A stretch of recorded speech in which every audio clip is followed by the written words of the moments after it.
দীর্ঘ ৮ বছর পর কক্সবাজারের সাবেক কাউন্সিলর একরামুল হত্যার রহস্যের জট খুলতে শুরু করেছে। একরাম হত্যায় শেখ হাসিনা, আসাদুজ্জামান খান কামাল, ওবায়দুল কাদের, বেনজির আহমেদ, আব্দুর রহমান বদি সহ ১১ জনকে অভিযুক্ত করে ট্রাইব্যুনালে আনুষ্ঠানিক অভিযোগ দাখিল হয়েছে।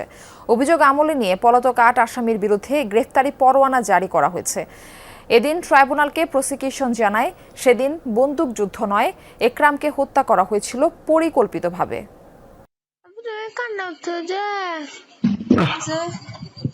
হ্যালো, শেষবারের মতো মুঠোফোনে বাবার সঙ্গে মেয়ের কথা বলা, এরপরই গুলির শব্দ, নিভে যায় টেকনাফের সাবেক কাউন্সিলর একরামুল হকের জীবন প্রদীপ। আমার জামাই কিছু করে নাই যে, কিছু করে নাই যে।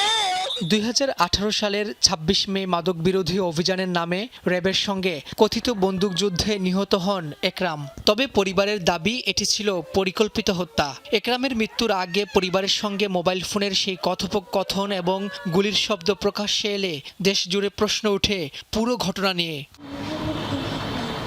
ঘটনার পর দীর্ঘ সময় মামলা করতে পারেনি একরামের পরিবার। পরে আন্তর্জাতিক অপরাধ ট্রাইব্যুনালে অভিযোগ দায়েরের পর শুরু হয় তদন্ত শেষে রোববার শেখ হাসিনা, আসাদুজ্জামান খান কামাল, ওবায়দুল কাদের, বেনজির আহমেদ, আব্দুর রহমান বদি ও ৬ সেনা কর্মকর্তা সহ ১১ জনের বিরুদ্ধে আনুষ্ঠানিক অভিযোগ দাখিল করে প্রসিকিউশন। পরে অভিযোগ আমলে নিয়ে পলাতক ৮ জনের বিরুদ্ধে গ্রেফতারি পরোয়ানা জারি করে ট্রাইব্যুনাল।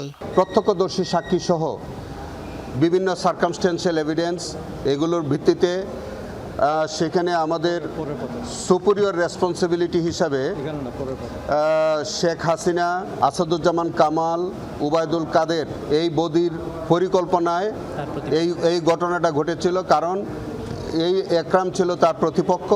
একরামকে সরাসরি গুলি করে তৎকালীন কোম্পানি কমান্ডার রুহুল আমিন ও আশিকুর রহমান সৈকত। এমনকি তার স্ত্রীকে মোবাইল ফোনে হুমকি দেন ওবায়দুল কাদের, জানায় প্রসিকিউশন। তারা সরাসরি গুলি করেছে। অন্যান্য যারা র্যাব কর্মকর্তারা তখন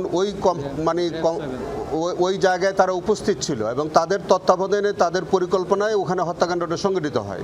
এদিন জুলাই আন্দোলনে সাভারে আসহাবুল ইয়ামিন হত্যা মামলায় সাবেক এমপি সাইফুল ইসলাম সহ ১৯ জনের বিরুদ্ধে অভিযোগ আমলে নিয়েছে ট্রাইব্যুনাল। গ্রেফতারি পরোয়ানা জারি করা হয়েছে পলাতক ১৩ জনের বিরুদ্ধে।